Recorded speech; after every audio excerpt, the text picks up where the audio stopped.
الحمدللہ رب العالمین والصلاة والسلام علی من کان نبیا وآدم بین الماء والطین قال اللہ تبارک وتعالی فی القرآن المجید الذی خلق الموت والحیاة لیبلوکم ایکم احسن عملا صدق اللہ العظیم۔ وقال اللہ تبارک وتعالی فی شان حبیبہ ان اللہ وملائکتہ یصلون علی النبی یا ایھا الذین آمنوا صلوا علیہ وسلموا تسلیما اللہم صل علی سیدنا ومولانا محمد وعلی آلہ وصحبہ اجمعین۔ مولایا صلی وسلم دائما ابدا علی حبیبک خیر الخلق کلہم هو الحبیب الذی ترجى شفاعته لكل هول من الاهوال مقتحم ثم الرضا عن ابی بکر وعن عمر وعن علی وعن عثمان ذی الکرم مولایا صلی وسلم دائما ابدا علی حبیبک خیر الخلق کلہم۔ حمد و صلات کے بعد سامعین محترم عزیز و طالب دوستوں بزرگوں السلام علیکم ورحمۃ اللہ وبرکاتہ۔ اللہ تعالیٰ اپنی لائق اور معتبر کتاب قرآن مجید فرقان حمید میں ارشاد فرماتا ہے الذی خلق الموت والحیاۃ لیبلوکم ایھکم احسن عملا۔ وہ ذات پاک اللہ تعالیٰ کی ذات مبارکہ ہے جس نے موت اور زندگی کو پیدا کیا۔ لیبلوکم ایھکم احسن عملا، پیدا اس لیے کیا تاکہ وہ تمہیں آزمائے کہ تم میں سے کون اچھے عمل کرتا ہے۔ موت اور زندگی کو اس نے اس لیے پیدا کیا تاکہ تمہیں آزمائے کہ تم میں سے کون اچھے عمل کرتا ہے، کون خوبصورت عمل کرتا ہے۔ تو ہماری زندگی کا مقصد صرف عبادت خداوندی ہے، بندگی خداوندی ہے۔ ہماری زندگی میں آنے کا مقصد اور تمام مخلوقات کو اللہ تعالیٰ کو پیدا کرنے کا مقصد قرآن مجید فرقان حمید ارشاد فرماتا ہے وَمَا خَلَقْتُ الْجِنَّ وَالْإِنسَ إِلَّا لِيَعْبُدُونِ، اور ہم نے انسانوں کو اور جنوں کو صرف اپنی عبادت کے لیے پیدا کیا۔ ہم نے تمام مخلوقات کو اپنی بندگی کے لیے، عبادت کے لیے پیدا کیا۔ تو ہماری زندگی کا مقصد، ہماری تخلیق کا مقصد، جملہ مخلوقات کی تخلیق کا مقصد صرف ہر انسان کو پتہ ہونا چاہیے کہ وہ کیا ہے، کہ اللہ تعالیٰ کی عبادت ہے۔ آپ کوئی بھی چیز اٹھا کر دیکھیں، جب اسے بنایا جاتا ہے اس کا کوئی مقصد ہوتا ہے۔ قلم آپ دیکھ لیں، اسے بنانے کا مقصد یہ ہے کہ اس سے پڑھائی کے سلسلے کو آگے رکھا جا سکے، لکھا جا سکے، پڑھا جا سکے۔ ورق کا، صفحے کا مقصد یہ ہوتا ہے چیزوں کو محفوظ کیا جا سکے۔ تو اسی طریقے سے انسان کا مقصد اللہ تعالیٰ بیان فرماتا ہے کہ ہم نے اپنی عبادت کے لیے انسان کو پیدا کیا۔ تو جو چیز انسان کا مقصد ہے تو انسان کو چاہیے کہ اس مقصد سے نہ ہٹے۔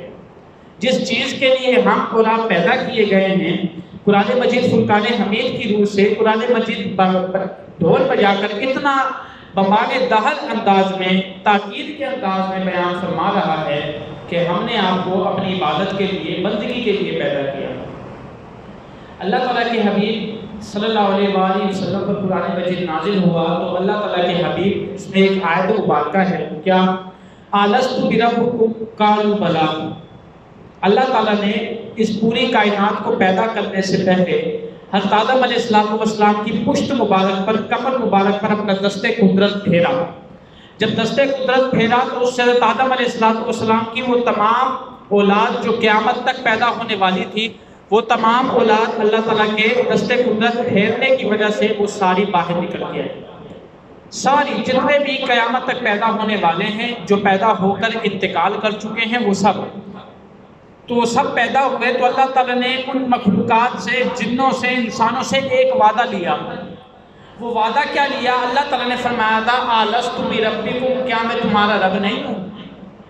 اللہ تعالیٰ نے کیا فرمایا؟ بات سمجھ آ رہی ہے نا؟ کیا میں تمہارا رب نہیں ہوں؟ تو سب سے پہلے جس بندے نے بلا کہا تھا وہ ہمارے نبی کریم کی ذات مبارکہ ہے۔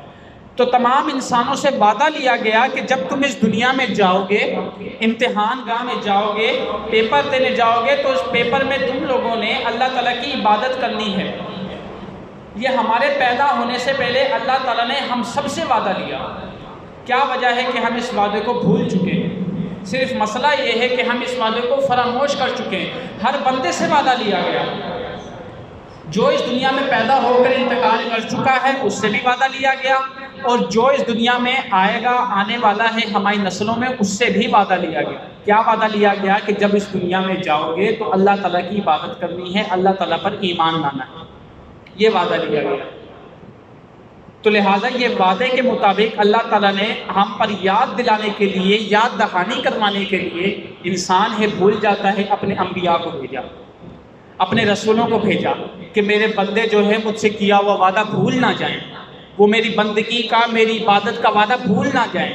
وعدہ تو کر لیا ہے لیکن انسان وعدہ بھول جاتا ہے، تو اللہ تعالیٰ نے بار بار وعدہ یاد دلانے کے لیے انبیاء مرسلین کو بھیجا۔ وہ انبیاء مرسلین ہمارے درمیان آتے رہے، ہمیں وعدہ یاد دلاتے رہے کہ اے مسلمانوں، تمہارا وعدہ یہ ہے جو تم نے اللہ تعالیٰ سے عالم ارواح میں، روحوں کے عالم میں کیا تھا، تمہارے جسم تیار نہیں ہوئے تھے، صرف تمہاری جو روح ہے انسان کی، اس سے اللہ تعالیٰ نے وعدہ کیا تھا کہ جب دنیا میں جاؤ گے تو میری عبادت کرنی ہے۔ انبیاء علیہ الصلوۃ والسلام یہ وعدہ یاد دلواتے رہے۔ ہمارے نبی کریم صلی اللہ علیہ وآلہ وسلم کو اللہ تعالیٰ نے اس دنیا میں بھیجا، انہوں نے وعدہ یاد کروایا۔ وہ کیا کہ اے انسانوں، مسلمانوں، میرے صحابہ، میرے غلاموں، اے عاشقان رسول، تمہیں جو وعدہ کیا گیا، جو تمہارا مقصد ہے، اس مقصد کو فراموش نہ کرنا۔ وہ مقصد کیا ہے؟ وہ اللہ تعالیٰ کی بندگی، وہ اللہ تعالیٰ کی عبادت ہے۔ خدا کی قسم، جب آپ اللہ تعالیٰ سے دوستی، اللہ تعالیٰ سے یاری، اللہ تعالیٰ سے آپ اپنی فرینڈشپ کریں گے تو خدا کی قسم آپ کے تمام دکھ، تمام تکالیف دور ہو جائیں گی۔ آج افراتفری، انتشار کا، پریشانیوں کا عالم ہے، ہر شخص جو ہے وہ پریشان ہے، چھوٹی چھوٹی باتوں پر پریشان ہے۔ کوئی بجلی کے بل کی وجہ سے پریشان ہے، گیس کے بل کی وجہ سے پریشان ہے، پانی کے بل کی وجہ سے پریشان ہے۔ بجلی کو چھوڑیے، اب تو سورج کے اوپر بھی ٹیکس لگایا جا رہا ہے، سولر پر بھی ٹیکس لگایا جا رہا ہے۔ ہر بندہ پریشان ہے۔ صرف ان بندوں کے علاوہ پریشان وہ نہیں ہیں جنہوں نے اللہ تعالیٰ سے دوستی لگائی ہے، جنہوں نے اللہ تعالیٰ سے یاری لگائی ہے۔ وہ توکل کرتے ہیں، وہ تھوڑا رزق کماتے ہیں، حلال رزق کماتے ہیں، اللہ تعالیٰ کی بارگاہ میں 5 وقت سجدہ ریز ہوتے ہیں تو ان کی ساری پریشانیاں ختم ہوتی ہیں۔ کیوں؟ اس لیے کہ انہوں نے امید سے مخلوق نہیں لگائی، انہوں نے مخلوق سے کبھی امید نہیں لگائی، انہوں نے ایسی ذات سے امید لگائی ہے جس کے دربار میں کبھی نہ ہے ہی نہیں۔ آپ کسی بندے سے مانگتے ہیں تو بندہ ایک عاجز مخلوق ہے، ہو سکتا ہے وہ آپ کو وہ چیز دے دے، اور یہ بھی ہو سکتا ہے وہ آپ کو چیز نہ دے، ہو سکتا ہے اس کے پاس وہ چیز ہو سکتا ہے نہ ہو۔ جب ہوگی تو یہ بھی ہو سکتا ہے وہ کوئی بہانہ بنا کر آپ کو منع کر دے۔ اگر اس دنیا میں ایک ایسی ذات موجود ہے جس کی دربار میں کبھی آپ کو نہ نہیں، ہمیشہ قبول ہی قبول ہے، وہ اپنے فرما بردار بندوں کو بھی رزق دیتا ہے، اپنے نافرمان بندوں کو بھی رزق دیتا ہے، وہ دونوں کو رزق دیتا ہے، اس کے دربار میں نہ ہے ہی نہیں تو میرے پروردگار کی ذات ہے۔ جب اس ذات سے آپ دوستی لگاتے ہیں، اس ذات سے آپ توکل کرتے ہیں، اس کی بارگاہ میں جیسے اس نے عبادت مقصد کا ایک انسان کا مقصد بیان فرمایا ہے، اس مقصد پر آپ پورے اترتے ہیں، جو اس کی آزمائش ہے اس پر پورے اترتے ہیں تو میرا رب جو ہے اپنے غیب کے خزانے سے مدد فرماتا ہے۔ میں نبی کریم صلی اللہ علیہ وآلہ وسلم نے ارشاد فرمایا، حضرت عبداللہ ابن عمر رضی اللہ تعالیٰ عنہ، یہ بڑے معروف و مشہور صحابی ہیں، یہ ان کے بیٹے ہیں کہ جو زمین پر ڈنڈا مارا کرتے تھے تو زلزلہ آئی زمین رک جایا کرتی تھی۔ یہ ان کے بیٹے ہیں، خدا کی قسم جب دریا نیل سوکھ جایا کرتا تھا تو دریا نیل کے نام خط لکھا کرتے تھے، دریا نیل میں پہلے سے زیادہ پانی آ جایا کرتا تھا۔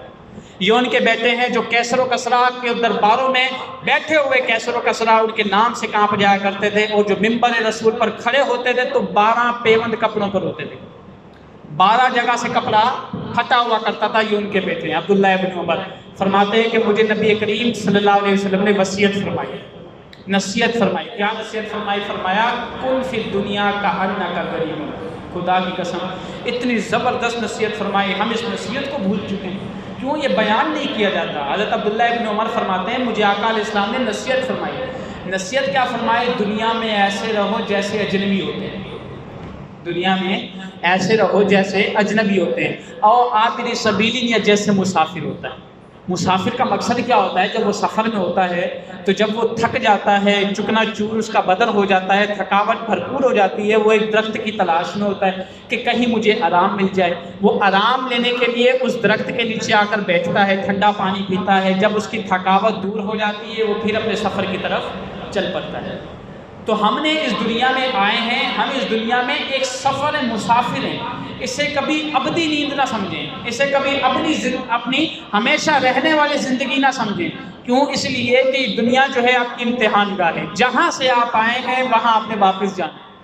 اور میں پہلے بیان کر کے جا چکا کہ آپ کہاں سے آئے ہیں۔ آپ نے اللہ تعالیٰ سے ایک وعدہ کیا تھا، آپ نے اللہ تعالیٰ سے وعدہ کیا کیا کہ ہم جب دنیا میں جائیں گے تیری بندگی کریں گے۔ پھر وہ کافر ہو، پھر وہ مسلمان ہو، وہ کسی بھی فرقے سے، کسی بھی مذہب سے تعلق رکھتا ہو، اس سے جو ہے وہ وعدہ یاد کرنا چاہیے اور اپنے پروردگار کی بندگی کرنی چاہیے۔ یہ وعدہ جو ہے آپ کو روزانہ مؤذن 5 دفعہ یاد کرواتا ہے۔ یہ وعدہ روزانہ آپ کو جو ہے ہر ہفتے میں امام صاحب جو ہے وہ جمعۃ المبارک کے خطبے میں بیان کرتے ہیں، تقریر میں۔ یہ وعدہ آپ کو سال میں 2 دفعہ عیدین کے موقع پر بیان کیا جاتا ہے۔ یہ وعدہ آپ کو محرم الحرام میں بیان کیا جاتا ہے، ربیع الاول میں مکمل 30 دن بیان کیا جائے گا۔ پھر یہ وعدہ کیوں بیان کیا جاتا ہے، یاد کیوں دلایا جاتا ہے؟ اس لیے یاد دلایا جاتا ہے جب آپ روز محشر اللہ تعالیٰ کے سامنے کھڑے ہوں گے تو اللہ تعالیٰ فرمائے گا تو نے مجھ سے وعدہ کیا تھا اور تو وعدہ بھول گیا تھا۔ اب یہ مت کہنا کہ تو وعدہ بھول گیا تھا، کیونکہ تیرا وعدہ یاد دلانے کے لیے میں نے اپنے رسولوں کو بھیجا، تیرا وعدہ یاد دلانے کے لیے میں نے اپنے اماموں کو بھیجا، تیرا وعدہ یاد دلانے کے لیے صحابہ کرام نے حدیثیں آگے بیان فرمائی۔ قرآن مجید میرا کلام تمہارے درمیان قیامت تک موجود رہا، جو پڑھ پڑھ کر تمہیں بیان کر رہا تھا کہ ایک وعدہ تم نے اللہ تعالیٰ سے کیا ہے اس کی بندگی کا۔ تو اے انسان بتا، آج تو میرے سامنے کیوں کھڑا ہے؟ تو نے میری بندگی کیوں نہیں کی؟ میں نے تجھ پر کوئی کسر نہیں چھوڑی، میں نے تجھ سے وعدہ کیا، وعدہ یاد دلانے کے بعد میں نے سورسز، ذرائع بھی بھیجے، وسیلے بھی بھیجے کہ میرا بندہ وعدہ بھول چکا ہے، اسے وعدہ یاد دلاؤ۔ تو خدا کی قسم جہاں سے آپ آئے ہیں اس زندگی کے لیے کوشش کریں۔ یہ زندگی ختم ہو جانے والی زندگی۔ آقا علیہ الصلوۃ والسلام خدا کی قسم ایک کچرے کے ڈھیر پر گزرے، یہ حدیث ہے۔ آقا علیہ السلام ایک کچرے کے ڈھیر پر گزرے، آقا علیہ الصلوۃ والسلام نے ایک چھچھڑا اٹھایا۔ چھچھڑا سمجھتے ہیں نا؟ ضائع گوشت ہوتا ہے، کسائی جب کسی چیز کا گوشت بناتا ہے، بڑے کا ہو بکرے کا ہو، چھچھڑا اٹھا کے پھینک دیتا ہے، پھر اسے جانور کھاتے ہیں یا پھر کوئی غریب لے جاتا ہے۔ ایسا ہی ہوتا ہے، کام کا تو وہ ہوتا نہیں، گوشت میں تو وہ ڈالا ہی نہیں جاتا، اس کا حصہ ہی گوشت میں نہیں ہوتا۔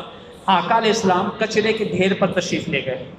غور کرنے کی بات ہے، آقا علیہ السلام کچرے کے ڈھیر پر تشریف لے گئے، ایک چھچھڑا اٹھایا، چھچھڑا اٹھا کر اپنے صحابہ کو فرمایا اللہ تعالیٰ کے نزدیک دنیا کی حیثیت اس چھچھڑے سے بھی کم ہے۔ اندازہ لگائیں، اللہ تعالیٰ کے نزدیک دنیا کی وقت، دنیا کی حیثیت اس چھچھڑے سے بھی کم ہے۔ ہم اس دنیا میں دل لگائے بیٹھے ہیں، ہم اس دنیا میں جو ہے وہ صرف لو لگائے بیٹھے ہیں۔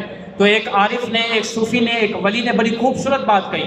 اس نے کہا جب تک دنیا جو ہے وہ دل میں آ جاتی ہے، جب تک ہم دنیا میں رہتے ہیں کوئی نقصان نہیں۔ کیوں؟ اس لیے کہ ہم امتحان دینے آئے ہیں، امتحان دے کر چلے جائیں گے۔ لیکن جب دنیا ہمارے اندر آ جائے گی اس وقت نقصان ہے۔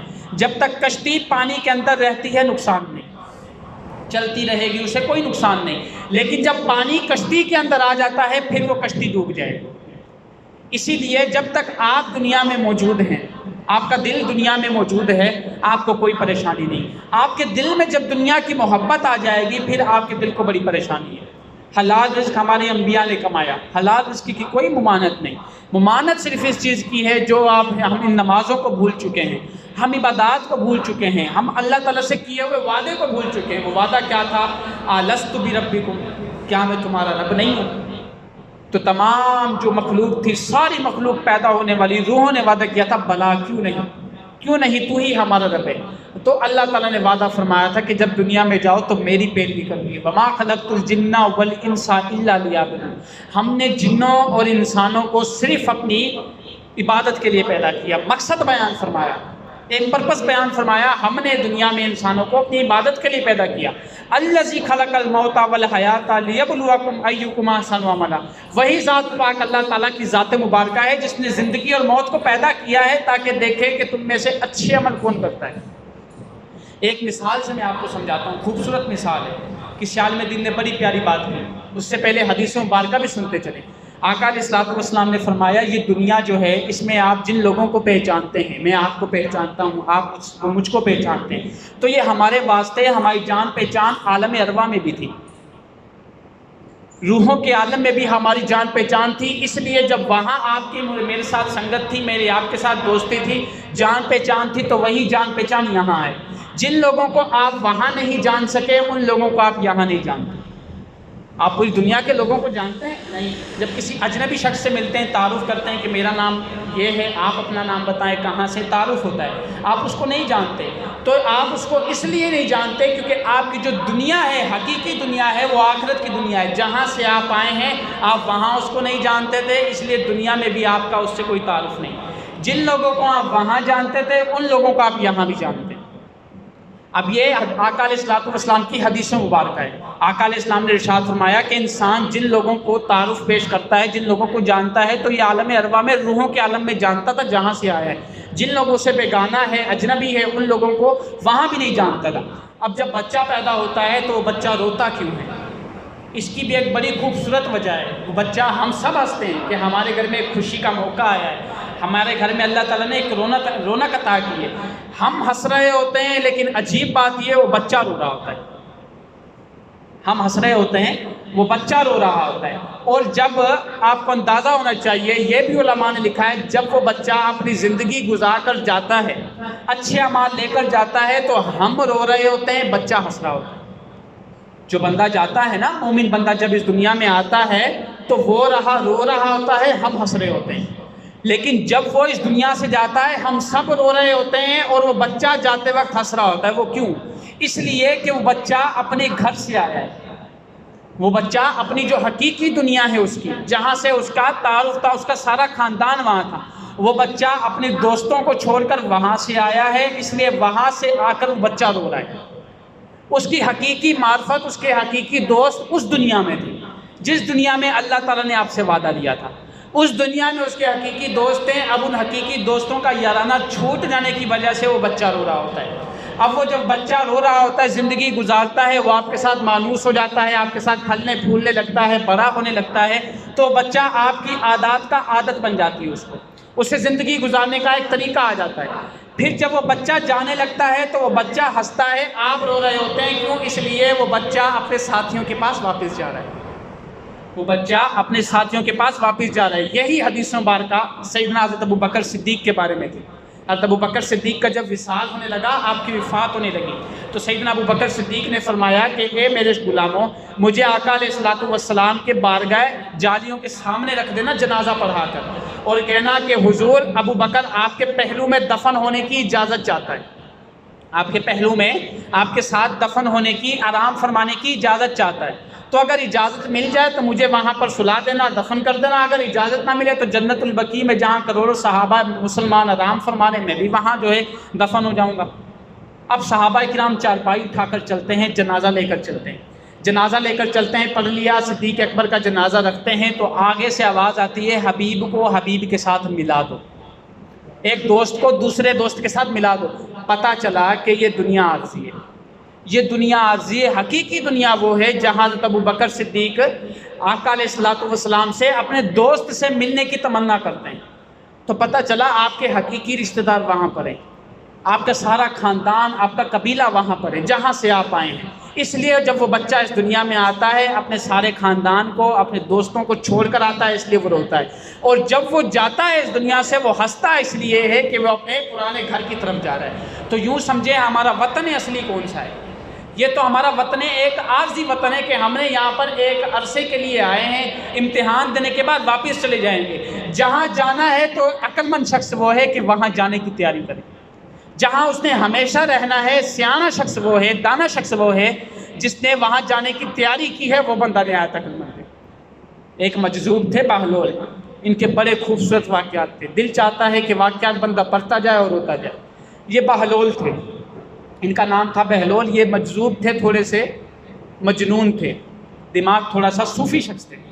تو یہ ایک دن ان کو کسی نے قبرستان میں بیٹھے دیکھا، مٹی سے کھیل رہے ہیں، قبرستان میں بیٹھے دیکھا مٹی سے کھیل رہے ہیں۔ کسی نے کہا اے بہلول یہاں کیا کر رہے ہو، اے بہلول یہاں کیا کر رہے ہو؟ تو اس نے کہا اللہ اور اس کے بندوں کی صلح کروا رہا ہوں۔ اللہ اور اس کے بندوں کی صلح کروا رہا ہوں۔ تو اس نے کہا پھر کیا بنا؟ اس نے کہا آج اللہ مان رہا ہے، بندے نہیں مان رہے، صلح کروا رہا ہوں، اللہ مان رہا ہے، بندے نہیں مان رہے۔ وہ بندہ، اس نے کہا بہلول کا دماغ تھوڑا سا مجنون والا ہے، صوفی بندہ ہے، اس کا دماغ ٹھکانے نہیں ہے۔ وہ ہنسا اور چل پڑا آگے، وہ بھی مسافر تھا، چل پڑا آگے۔ جب کافی عرصے کے بعد دوبارہ واپس آیا، بہلول کو اسی قبر پر مٹی سے کھیلتے دیکھا۔ اس نے کہا بہلول کیا کر رہے ہو؟ اس نے کہا اللہ اور اس کے بندوں کی صلح کروا رہا ہوں۔ اس نے کہا کیا ہوا؟ اس نے کہا آج بندے مان رہے ہیں، اللہ نہیں مان رہا۔ تو یہ ایک انسانیت کے لیے سبق ہے۔ اس رب ذوالجلال کو منائیں جس نے آپ کو پیدا کیا، آپ کو رزق دیا، آپ کو سب سے بڑی نعمت آپ کو اپنے نبی کا امتی بنایا۔ کافروں کے پاس جو ہے وہ بڑا رزق ہے، کافروں کے پاس بڑا رزق ہے، ان کو دنیا میں عیش و عشرت کے تمام وسائل دستیاب ہیں۔ صرف ایک نعمت جو ان سے چھین لی گئی ہے، انہیں اس کی توفیق نہیں ہوتی، وہ یہی ہے کہ ان کو اللہ تعالیٰ نے ایمان کی دولت نہیں نصیب فرمائی۔ اسی طریقے سے ہم مسلمان وہ بندے جو بے نمازی ہیں، جن کو اللہ تعالیٰ سجدے کی توفیق چھین لیتا ہے۔ وہ ایک شخص تھا، اس کا ایک غلام تھا، تو دونوں اپنے آگے پیچھے سفر کر رہے تھے، جا رہے تھے۔ تو ایک غلام وہ بڑا پرہیزگار تھا، نمازی تھا۔ یہ واقعات کیوں بیان کیے جاتے ہیں؟ تاکہ انسان اس سے سبق حاصل کرے، ورنہ تو حدیثوں مبارکہ سب سے اچھی مثالیں۔ تو ایک شخص اپنے غلام کے ساتھ سفر کر رہا تھا، غلام بڑا پرہیزگار تھا، بڑا پرہیزگار غلام تھا، اور جو آقا تھا جس کے ساتھ سفر کر رہا تھا اسے سجدے کی توفیق نہیں تھی، بے نمازی تھا۔ تو راستے میں مسجد آ گئی، نماز عصر کا وقت ہو گیا۔ اس غلام نے کہا آقا اجازت دے، میں نماز تھوڑا سا سجدہ دے آؤں، اللہ تعالیٰ کی بارگاہ میں جو مقصد ہے وہ ادا کر کے آ جاؤں، فرض ہے۔ اس نے کہا چل جا، جلدی آنا۔ وہ غلام چلا گیا، اس نے تسلی سے وضو کیا، 4 رکعت نماز ادا کی، وہ بھول گیا، وہ وہیں بیٹھ گیا ذکر و اذکار کرنے۔ اس کا مالک باہر مسجد میں کھڑے ہو کر تکتا رہا کہ کب میرا غلام آئے تو میں آگے جاؤں، لیکن اس کو مسجد میں آنے کی توفیق نہیں۔ اچھا، مغرب کا وقت ہوا، مغرب کی نماز ادا کرنے کے بعد وہ باہر آیا۔ اس کے مالک نے کہا کیا مسئلہ ہے؟ کسی نے پکڑا ہوا تھا، اتنی دیر کر دی، کسی نے روکا ہوا تھا؟ اس نے کہا ہاں روکا ہوا تھا۔ اس نے کہا کس نے روکا ہوا تھا؟ اس نے کہا جو تجھے اندر نہیں آنے دے رہا تھا وہ مجھے باہر نہیں جانے دے رہا، جو تجھے اندر آنے نہیں دے رہا، مسجد میں آنے کی تجھے توفیق نہیں دے رہا، وہ بندہ مجھے باہر جانے نہیں دے رہا، وہ بندہ مجھے روک رہا ہے، وہ ذات مجھے روک رہی ہے۔ تو خدا کی قسم یہ مسلمان ایک خوش نصیب ہے، وہ بندے نہایت خوش نصیب ہے جنہیں سجدے کی توفیق ہوتی ہے، جنہیں سجدے کی اللہ تعالیٰ اپنے گھر میں آنے کی توفیق دیتا ہے، اپنے سامنے سجدہ رکھنے کی توفیق دیتا ہے، اپنے سامنے گر گرانے کی، دعائیں مانگنے کی توفیق دیتا ہے۔ تو بندے نہایت خوش نصیب انسان ہیں۔ آپ نماز پڑھا کریں، خدا کی قسم جو مقصد ہے آپ کا، نماز جیسی کوئی مثال ہی نہیں ہے۔ یہ نماز آپ کے تمام پریشانیوں سے، تمام جو تکالیف ہیں انسان کی، چاہے وہ معاشیات ہوں، رزق کے اعتبار سے ہوں، معاشیات کے اعتبار سے ہوں، گھریلو اعتبار سے ہوں، کاروباری اعتبار سے ہوں، سماجی اعتبار سے ہوں، وہ کسی بھی اعتبار سے ہو، معاشرے کے اعتبار سے ہوں، کوئی تنگ کرتا ہے تو آپ نماز پڑھیں گے۔ خدا کی قسم اللہ تعالیٰ کے حبیب نے قرآن مجید میں اللہ تعالیٰ نے یہ ارشاد فرمایا ان الصلاۃ تنہی عن الفحشاء والمنکر، بے شک نماز برے کام اور بے حیائی سے بچاتی ہے۔ یہ تو اس دن پتہ چلے گا نا۔ میں آج آپ کو کہوں کہ مدینہ کس کس نے دیکھا ہے، بڑا خوبصورت ہے، بڑا خوبصورت ہے، میں تو آپ کو کہتا پھروں میں نے دیکھا ہو، جس نے نہیں دیکھا ہو وہ تو کہے گا ہاں ہاں خوبصورت ہے، ماشاءاللہ بڑا خوبصورت ہے۔ وہ جب جائے گا اپنی آنکھوں سے دیدار کرے گا، پھر اس کی تسلی بڑھے گی، اسے یقین آئے گا۔ جو چیز دیکھی نہیں ہوتی اس پر یقین اتنی جلدی نہیں آتا۔ تو قیامت کا دن جب ہوگا، جب آپ کو اپنے رب کے حضور بارگاہ میں پیش کیا جائے گا، اس وقت آپ کو آپ کا رب آپ سے پوچھے گا، دوزخی جو ہے وہ جنتی آپس میں جب گفتگو ہوگی تو جنتی دوزخیوں سے پوچھے گے ما سلککم فی سقر، تم تو بڑے پرہیزگار تھے، دوزخ میں کیوں گرے؟ ما سلککم فی سقر، کیوں گرے دوزخ میں؟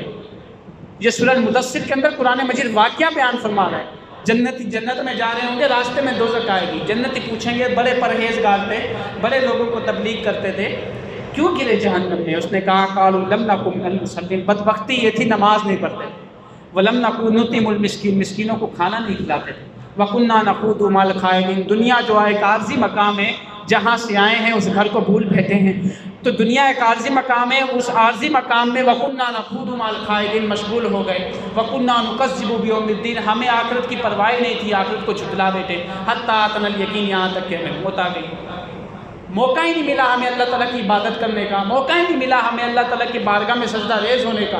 تو جو لوگ اپنے حقیقی بارگاہ میں، ہم آج اس گھر کو بھلا بیٹھے ہیں، اندازہ لگائیں ہمارے ایسے اکابر گزرے، ایسے اولیاء گزرے کہ انہوں نے دنیا کو اپنے جوتے کی نوک پہ رکھا ہے، خدا کی قسم دنیا کو جوتے کی نوک پہ رکھا ہے، ہمیشہ جو ہے وہ عبادات کرتے تھے، جب ان کے پاس مال و دولت آتا تھا مال و دولت کو ٹھکرا دیا کرتے تھے۔ حضور گوشت پاک کے زمانے میں کسی نے 1000 دینار پیش کیے، اس نے کہا حضور یہ آپ کی خدمت میں 1000 دینار ہیں، آپ جو ہے اپنے معاملات میں خرچ کر دیجیے گا۔ حضور گوشت پاک نے ان دیناروں کو نچوڑا تو خون بہنے لگ گیا، ان میں سے خون نکلنے لگا۔ تو حضور گوشت پاک نے فرمایا کیا تو لوگوں کا ناحق مال خون چوس کر میرے پاس لے کر آیا، لوگوں کی محنت چوس کر میرے پاس لے کر آیا؟ تو ان لوگوں نے فرق صرف اتنا تھا کہ ان لوگوں نے اپنے گھر کو پہچانا ہوا تھا، بھولا نہیں اپنے مقصد کو کہ کس مقصد کے لیے اس دنیا میں آئے ہیں، اور اس دنیا کا مقصد کیا ہے، وہ عبادت ہے۔ اور ہم سب اس دنیا کے مقصد کو بھول بیٹھے ہیں، اس لیے ہمیں سجدے کی توفیق نہیں ہوتی۔ یہی بہلول جو ہیں دریا کے کنارے مٹی سے کھید رہے تھے، تو اس نے کہا کہ 10 درہم میں جنت میں گھر لو، 10 درہم میں جنت میں گھر لو، 10 درہم میں جنت میں گھر لو۔ بیچ رہا تھا گھر، دریا کے کنارے گھر بیچ رہا ہے۔ ایک مجذوب تھا، دیوانہ تھا، میں نے پہلے بھی بتایا، وہ دیوانہ تھا، تو اس نے کہا کہ جنت میں گھر لو 10 درہم میں، جنت میں گھر لو 10 درہم میں۔ کرنسی تھی عرب کی درہم، کوئی درہم وہاں کی ویلیو ہی نہیں ہے، جو یہاں پر ہمارے 1 روپے کی ویلیو نہیں ہے، وہاں پر درہم کی اتنی ویلیو نہیں ہے، کرنسی ہے نا وہاں کی۔ تو اس نے کہا 10 درہم میں گھر لو، 10 درہم میں گھر لو، جنت کا گھر لو۔ خلیفہ ہارون الرشید اور اس کی بیگم، اس کی زوجہ جا رہے تھے، اس کی بیگم نے سنا، اس نے کہا 10 درہم میں گھر۔ وہ اتری گھوڑے سے، اس نے کہا بہلول کیا کر رہے ہو؟ اس نے کہا گھر بیچ رہا ہوں جنت کے، 10 درہم کے اندر، صرف 10 درہم کے اندر۔ تو اس نے کہا یہ تو بڑی بات ہے۔ اس نے 10 درہم دیے، اس نے کہا میرا نام جو ہے وہ بک کر لیجیے، زبیدہ کے نام سے میرا محل بک ہو گیا۔ اس نے کہا ٹھیک ہے۔ خلیفہ ہارون الرشید جب واپس آیا، اس نے کہا کہاں گئی تھی؟ اس نے کہا میں گھر خریدنے گئی تھی جنت میں، محل خریدنے گئی تھی، 10 درہم سے وہ بہلول بنا کر بیچ رہا ہے۔ اس نے کہا تمہارا دماغ خراب ہے، جنت میں بھی گھر ملتے ہیں، اور وہ بھی 10 درہم میں، کسی فقیر کو دے دیے ہوتے، کام آ جاتے، غریب دعا دیتا تمہیں۔ اس نے کہا میرے پیسے ضائع ہوئے نا، تمہارا تو کوئی مسئلہ نہیں، چلو اپنا کام کرو، میرے پیسے ضائع ہوئے۔ رات کو سویا خلیفہ ہارون الرشید، اس نے خواب دیکھا کہ جنت میں عالی شان محل ہے، جنت میں عالی شان محل ہے۔ یہ واقعات صرف سبق کے لیے ہوتے ہیں، جنت میں عالی شان محل ہے۔ اس نے دیکھا، غور کیا تو جنت کے محل کے اوپر لکھا ہوا تھا زبیدہ، اس کی وائف کا نام، بیگم کا نام لکھا۔ اس نے کہا یہ تو میری بیگم کا نام ہے، مسئلہ ہی نہیں ہے، چلو اپنے بیگم کے گھر میں جاتے ہیں، محل میں جاتے ہیں۔ جب گیا تو دربان نے دھکا دے کے پیچھے کر دیا۔ اس نے کہا کہاں سے آئے؟ اس نے کہا میری بیگم کا گھر ہے۔ اس نے کہا یہ دنیا نہیں ہے، یہ آخرت ہے، یہ جنت ہے، جس کا گھر ہے وہی جائے گا۔ اس کی آنکھ کھلی، دوڑے دوڑے گیا بہلول کے پاس، میں نے اپنی بیگم کے پاس گیا۔ اس نے کہا واقعی تم نے گھر خریدا تھا؟ اس نے کہا بہلول بیچ رہا تھا، میں نے خرید لیا 10 درہم دے کر۔ پھر دوبارہ چلے اپنی بیگم کے ساتھ، اسی راستے بہلول کہہ رہا تھا کہ آؤ جنت میں گھر خرید لو، آؤ جنت میں گھر خرید لو۔ خلیفہ کو پتہ چلا، اترا گھوڑے سے، بھاگا گیا۔ اس نے کہا کتنے میں بیچتے ہو؟ اس نے کہا 10,000 دینار کا بیچتا ہوں۔ درہم کہتے ہیں چاندی کے سکے کو۔ پہلا سودا جو اس کی بیگم نے کیا تھا وہ 10 درہم کا تھا، یعنی 10 چاندی کے سکے۔ اور جب اگلے دن ہارون الرشید نے سودا کیا تو دینار کہتے ہیں سونے کے سکے کو۔ کتنا فرق ہے سونے اور چاندی میں؟ اس نے کہا 10,000 دینار کا بیچتا ہوں، یعنی یوں سمجھیں 10,000 سونے کے سکوں کا بیچتا ہوں۔ اس نے کہا تمہارا دماغ خراب ہے، کل میری بیگم 10 درہم کا لے کر گئی، آج سودا 10,000 دینار۔ اس نے کہا کل سودا بغیر دیکھے بیچ رہا تھا، آج سودا دیکھ کر آئے، آج سودا دیکھ کر آئے جنت میں، کل سودا بغیر دیکھے وہ لے کر گئی تھی، آج سودا اپنی آنکھوں سے، اپنی دنیا کی آنکھوں سے دیکھ کر آئے ہو۔ تو پتہ چلا کہ جو آپ یہاں کماتے ہیں، جو آپ یہاں خرچ کرتے ہیں، جو یہاں آپ اللہ تعالیٰ کی عبادت میں اپنے آپ کو مصروف رکھتے ہیں، وہ آپ کا لکھا جاتا ہے، وہ آپ کے لیے نامہ اعمال میں لکھا جاتا ہے، آپ کے لیے نامہ اعمال میں وہ درج کیا جاتا ہے، وہ قیامت کے دن حساب لیا جائے گا۔ آقا علیہ الصلوۃ والسلام فرمایا کرتے تھے وَأَصْلِحُوا دُنْيَاكُمْ وَاعْمَلُوا لِآخِرَتِكُمْ كَأَنَّكُمْ تَمُوتُونَ غَدًا او کما قال علیہ السلام۔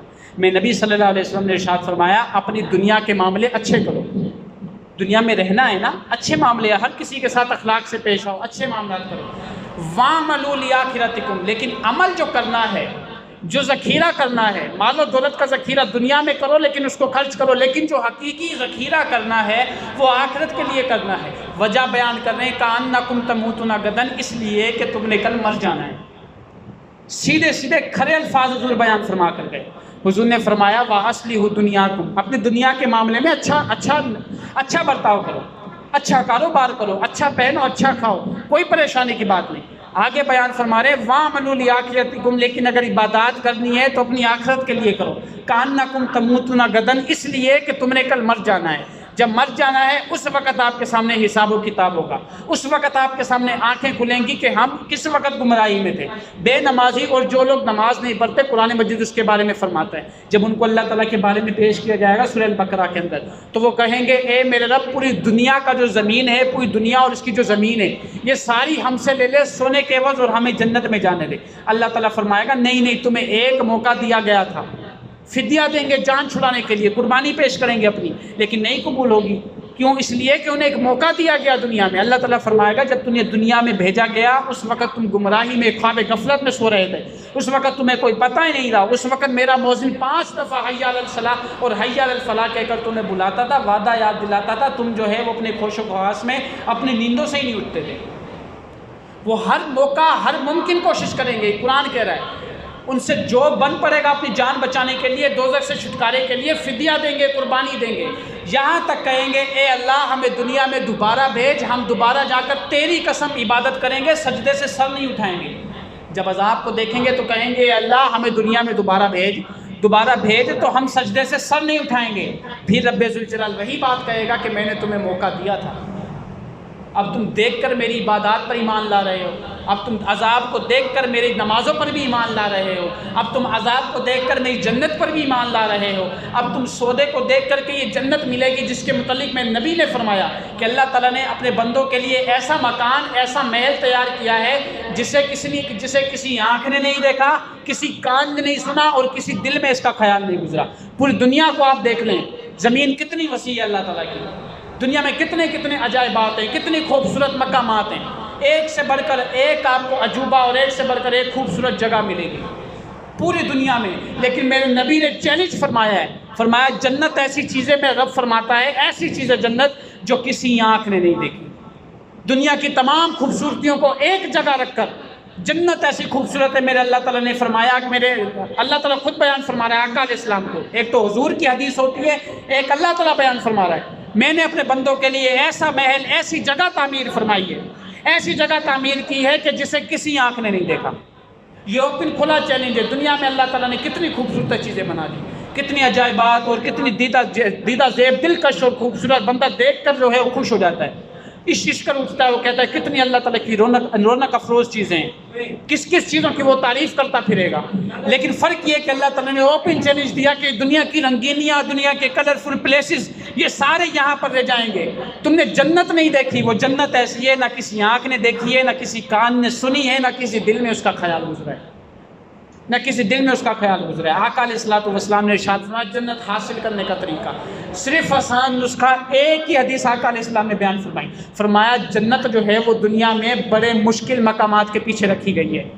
آپ دیکھ لیں جنت حاصل کرنے کے لیے اللہ تعالیٰ نے نماز کا حکم دیا، روزہ کا حکم دیا، زکوٰۃ کا حکم دیا، حج ادا کرنے کا حکم دیا، سارے مشکل معاملات ہیں دنیا میں، سارے مشکل ہیں۔ فجر کے وقت جو اٹھنے کا دل کسی کا نہیں کرتا، بندہ کہتا ہے کہ پیسہ لے لے بس فجر کے وقت مجھے کوئی بستر سے نہ اٹھائے، ایسا ہی معاملہ ہوتا ہے۔ بے نمازی سے آپ پوچھ کر دیکھیں فجر میں کبھی نہیں اٹھے گا، اسے اللہ نے توفیق نہیں دی۔ میں نبی نے فرمایا جو بندہ فجر کی اذان سن کر بھی سویا رہتا ہے وہ اس لیے نہیں اٹھتا، اس لیے کہ شیطان اس کے کان میں پیشاب کرتا ہے۔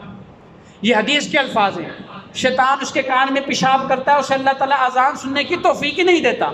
جب توفیق نہیں دیتا وہ کہاں سے اذان سنے گا، کہاں سے مؤذن کی خوبصورت آواز سنے گا، کہاں سے وہ اللہ تعالیٰ کے بارگاہ میں سجدہ ریز ہوگا، جب اس کے اوپر نیند اتنی غفلت سے طاری ہو چکی ہے، شیطان اس کے اوپر اتنا حاوی ہو چکا ہے۔ تو آقا علیہ السلام نے بیان فرمایا جنت حاصل کرنے کا، جنت جو ہے وہ دنیا میں مشکل کاموں کے پیچھے چھپائی گئی ہے۔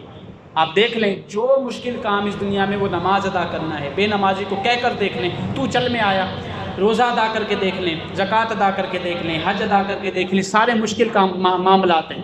تو آقا علیہ السلام نے فرمایا جنت جو ہے وہ دنیا میں مشکل کاموں کے پیچھے چھپائی گئی ہے، ان مشکل کاموں کو اگر کرو گے، ان پر عمل کرو گے جنت ملے گی، اور دوزخ دنیا میں آسان کاموں کے پیچھے رکھی گئی ہے۔ کتنی خوبصورت بات ہے، چھوٹی بات ہے، 2 باتیں بیان فرمائی، لیکن میرے حضور نے پوری دنیا کا خلاصہ بیان فرمایا جتنے مشکل کام ہیں ان مشکل کاموں کے پیچھے جنت ہے، اور ایسا ہی ہے۔ اور میرے حضور نے فرمایا جتنے آسان کام ہیں، جھوٹ بولنا کتنا آسان ہے، آپ منہ سے صرف جھوٹ بولتے ہیں، کتنا آسان کام ہے۔ تو میں نبی نے فرمایا دھوکہ دینا آپ کسی کو دے دیں نہایت آسان کام ہے، آج تو عام ہو چکا ہے، آج تو ظلم و زیادتی عام ہو چکی ہے۔ تو میں نبی نے فرمایا کہ دنیا جو ہے، دنیا میں جنت وہ مشکل کاموں کے پیچھے چھپائی گئی ہے۔ مشکل سے مشکل ترین کام آپ کر کے پل صراط سے گزر کر آپ جنت کے دروازے پر پہنچیں گے، اور جہنم جو ہے وہ دنیا میں ایک آسان کاموں کے پیچھے چھپائی گئی ہے۔ جھوٹ آپ کہیں سیدھا دوزخ میں، دھوکہ دہی کریں ڈائریکٹ دوزخ میں، کفر کریں ڈائریکٹ دوزخ میں، ایک کلمہ کسی کا دل دکھائی کر دے، غیبت کر دے، ڈائریکٹ دوزخ میں۔ تو یہ میرے نبی نے ایک قاعدے بیان فرمائے، میرے نبی نے دنیا میں رہنے کا سلیقہ، ان دنیا میں رہنے کا طریقہ بیان فرمایا۔ تمام معاملات میں نبی جو ہے اس دنیا میں بیان کر کے چلے گئے۔ وہ تو ہماری کوتاہی ہے کہ ہم اس دنیا میں عمل اختیار نہیں کرتے، ہماری کوتاہی ہے کہ ہم اس دنیا میں اپنے پروردگار کی ذات مبارکہ، اس کی نعمتوں کو بھول چکے ہیں۔ ہم اس دنیا میں رب ذوالجلال کی آسائشیں جو اس نے عطا فرمائی وہ ہم اس کو بھول چکے ہیں، اور صرف بھول اس لیے چکے ہیں کہ ہمیں اپنا وطن اصلی یاد نہیں۔ ہم بھول اس لیے چکے ہیں کہ ہم یہاں پر ایک عارضی طور پر آئے تھے، عارضی طور پر آئے ہیں، یہیں کے ہو کر رہ گئے۔ یوں سمجھ چکے ہیں کہ ہم نے آگے جانا ہی نہیں، یوں سمجھ چکے ہیں کہ ہم نے اپنے رب ذوالجلال سے کیا ہوا وعدہ پورا کرنا ہی نہیں۔ حالانکہ میں نبی کریم نے ارشاد فرمایا جو بندہ ایک نماز چھوڑتا ہے، یہ بات یاد رکھیں، جب آپ اس بات کو اپنے پلے باندھ لیں گے آپ سے کوئی نماز نہیں چھوٹے گی، یہ گارنٹی ہے۔ میں نے اب اس بات کو اپنے پلے باندھا ہوا ہے، الحمدللہ نماز نہیں جاتی۔ کیا بات ہے؟ میں نبی نے ارشاد فرمایا جو بندہ ایک نماز چھوڑتا ہے اسے دوزخ میں 50,000 سال رہنا پڑے گا۔ بات سمجھ آ رہی ہے؟ دوزخ میں 50,000 سال رہنا پڑے گا، اور ایک دن 50,000 سال کے برابر ہے۔ کیلکولیٹر لے آئیں، اس کو بھی جواب ہے۔ 50,000 سال کو ملٹیپلائی کر دیں 50,000 سال کے ساتھ، جو تعداد جو آپ کے سامنے از ایکول آ رہا ہے اتنے دن آپ کو دوزخ میں رہنا پڑے گا۔ اور دوزخ کی آگ کتنی ہے کہ دنیا کی آگ سے 70 گنا زیادہ ہے۔ اندازہ لگا لیں، دنیا کی آگ پہ 70 گنا زیادہ ہے، اس میں آپ 50,000 سال رہ لیں، اور ایک دن 50,000 سال کے برابر ہے۔ اتنی بات جب آپ سوچیں گے کہ یار نماز پھر پڑھ لوں گا، نماز یار ابھی وقت رہتا ہے، جماعت ہو جانی چاہیے، بعد میں پڑھ لوں گا، قضا کر دی، جب آپ اتنی بات اپنے پلے باندھیں گے یار دنیا میں دوزخ میں 50,000 سال رہنا پڑے گا، میں کہتا ہوں مجال ہی نہیں ہے کہ آپ کی نماز چھوٹ جائے۔ جماعت کے ساتھ نہیں بھی تو آپ اکیلے میں ضرور پڑھیں گے، نماز آپ کی ادا ضرور ہوگی۔ جب آپ اس بات کو اپنے پلے میں ذہن میں رکھ لیں گے کہ یار دوزخ میں 50,000 سال رہنا پڑے گا اور ایک دن 50,000 سال کے برابر ہے، کیا ایک شخص تو رہ سکتا ہے اتنا عرصہ؟ ایک آگ کو اگر آپ دنیاوی آگ کو اپنے ہاتھ پر رکھیں آپ کو پتہ چل جائے گا کتنی تکلیف دہ ہوتی ہے، کتنی اس کی گرمائش اور تپش ہوتی ہے۔ تو دوزخ کی آگ میں نبی نے ارشاد فرمایا اس دنیاوی آگ سے 70 گنا زیادہ ہے، اس کی حرارت، اس کا ٹیمپریچر اس سے 70 گنا زیادہ ہے۔ تو جو شخص اگر دوزخ کی آگ قبول کر سکتا ہے پھر وہ چاہے نماز نہ پڑھے، پھر وہ چاہے نماز کو چھوڑ دے، اگر وہ 50,000 سال ایک نماز کا فدیہ ہے۔